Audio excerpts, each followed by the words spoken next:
सनातन धर्म की परंपरा में शारदीय नवरात्रि का आज पावन नवमी का पर्व है। इस अवसर पर पूरे प्रदेश वासियों को मैं शारदीय नवरात्रि की नवमी तिथि पर हृदय से बधाई देता हूं।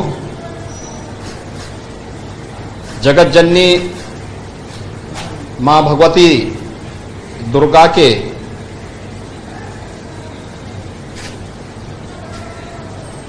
जो विभिन्न स्वरूप हैं, नवरात्रि के अवसर पर वर्ष में 2 बार सनातन धर्मावलंबी अनुष्ठान के माध्यम से आदिशक्ति मां भगवती दुर्गा के अनुष्ठान के साथ जुड़ता है। वासंतीय नवरात्रि और शारदीय नवरात्रि वर्ष में 2 बार यह सनातन धर्म की विभिन्न पर्व और त्योहारों की समृद्ध परंपरा की ओर हम सबका ध्यान आकर्षित करता है। शारदीय नवरात्रि का यह नवमी तिथि जगत जननी मां भगवती की सिद्धिदात्री रूप में सभी प्रकार की मनोकामनाओं को पूर्ण करने के रूप में मनाया जाता है। नवमी के इस पावन पर्व के साथ आज पूरे देश और दुनिया में जहां कहीं भी सनातन धर्मावलंबी निवास कर रहा है, वे सब जुड़े हुए हैं। इस अवसर पर जगत जननी मां भगवती दुर्गा के 9 स्वरूपों के प्रतीक स्वरूप कुंवारी कन्याओं के पूजन की एक पवित्र परंपरा भी है और गोरक्षपीठ की इस पवित्र परंपरा के अनुरूप इस कार्यक्रम के साथ इस बार भी मुझे जुड़ने का अवसर प्राप्त हुआ है। इन 9 स्वरूप कुमारी कन्याओं की पूजन का कार्यक्रम अभी यहां पर संपन्न हुआ है। मुझे प्रसन्नता है कि जो सनातन धर्म की यह समृद्ध परंपरा है, यह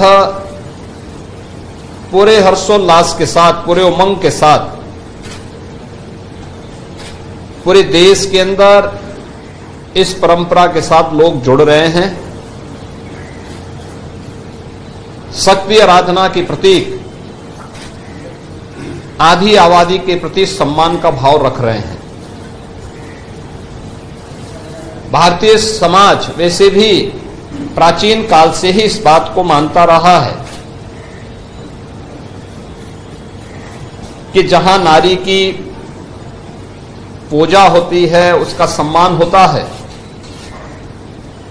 वह समाज स्वयं ही समर्थ और शक्तिमान होता है। स्वाभाविक रूप से यही मान्यता जो हमारे सनातन धर्म की मान्यता रही है कि यत्र नारेस्तु पूज्यन्ते रमन्ते तत्र देवता, यानी जहां नारी की पूजा होती है वहां पर स्वयं दैवीय शक्तियां विराजमान होकर के उन मनोकामनाओं की पूर्ति करने में सहभागी बनते हैं, सहयोगी बनते हैं। और ये हम सब के लिए यह एक गौरव का क्षण है जब हम शारदीय नवरात्रि की नवमी तिथि में 8 दिनों के अनुष्ठान के उपरांत आज कुंवारी कन्याओं के पूजन के कार्यक्रम के साथ यहां गोरक्षपीठ के साथ में जुड़ रहे हैं। यहां की एक आदि परंपरा है। सैकड़ों की संख्या में बच्चे आए हैं उनका यहाँ पर अभी पूजन का कार्यक्रम संपन्न हुआ है। अब इसके बाद उनका भंडारा का कार्यक्रम यहाँ पर आयोजित हो रहा है। शारदीय नवरात्रि की 9 तिथियों में शक्ति की अधिष्ठात्री देवी की पूजन के उपरांत कल विजयादशमी का पावन पर्व भी है। विजयादशमी प्रभु श्री राम का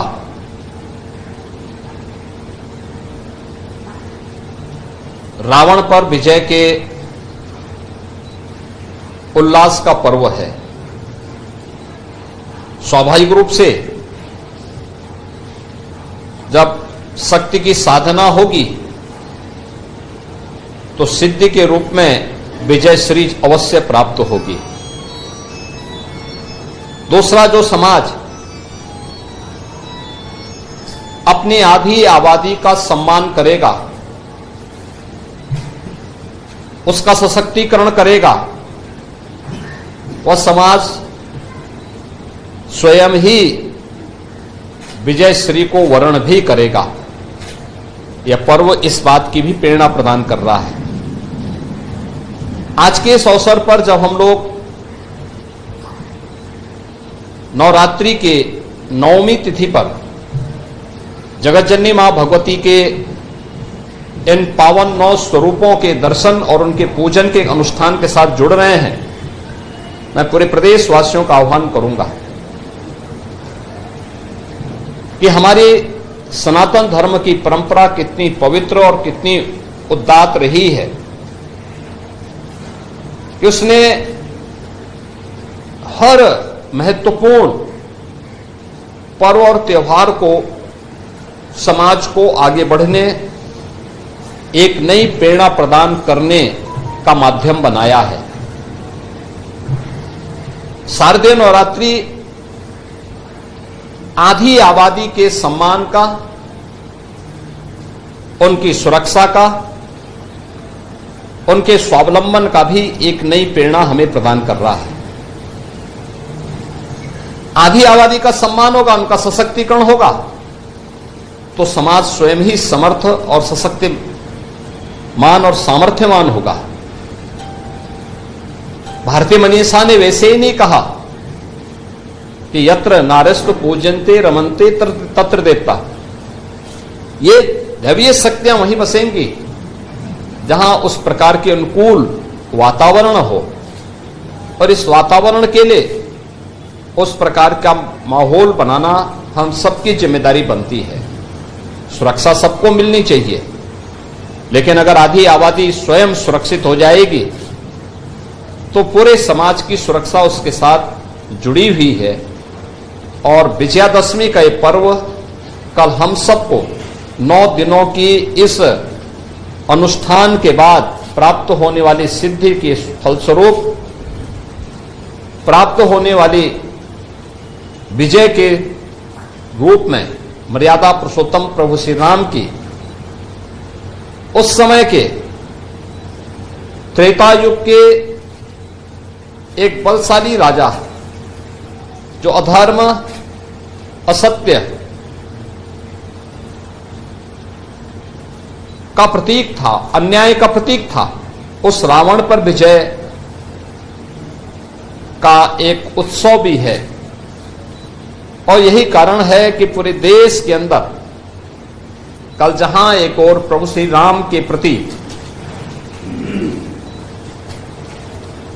सम्मान का भाव व्यक्त करने के लिए, श्रद्धा का भाव व्यक्त करने के लिए हर सनातन धर्मावलंबी रामलीलाओं के माध्यम से प्रभु राम के राज्याभिषेक के आयोजन के साथ जुड़ेगा, उनका अनुष्ठान के साथ जुड़ेगा। वहीं दूसरी ओर रावण के पुतले भी दहन करने का एक लंबी परंपरा इस अवसर पर हर सनातन धर्मावलंबी की परंपरा में देखने को मिलता है। आज के इस अवसर पर मैं एक बार फिर से प्रदेशवासियों को आदि शक्ति के सम्मान, सुरक्षा और स्वावलंबन से जुड़े हुए इस पावन पर्व शारदीय नवरात्रि की 9वीं तिथि पर हृदय से बधाई देता हूं, अपनी मंगलमय शुभकामनाएं देता हूं। विजयादशमी की हृदय से बधाई देता हूं और मुझे पूरा विश्वास है कि मादी आबादी को सामर्थ्यवान बना करके उनके सम्मान और उनकी गरिमा की रक्षा करते हुए अगर हम सब मिलकर के कार्य करेंगे, अवश्य ही हमारा भारतीय समाज, हमारा प्रदेश एक समर्थ प्रदेश के रूप में उन लक्ष्यों को प्राप्त करेगा जो प्रत्येक नागरिक के चेहरे पर खुशहाली लाने में सक्षम होगा। पूरे प्रदेशवासियों को शारदीय नवरात्रि और विजयादशमी की मंगलमय शुभकामनाएं। अगर आप ये वीडियो YouTube पर देख रहे हैं तो हमारे चैनल को सब्सक्राइब करें और बेल आइकन को दबाना ना भूलें। अगर आप Facebook पर ये वीडियो देख रहे हैं तो हमारे पेज को लाइक करें।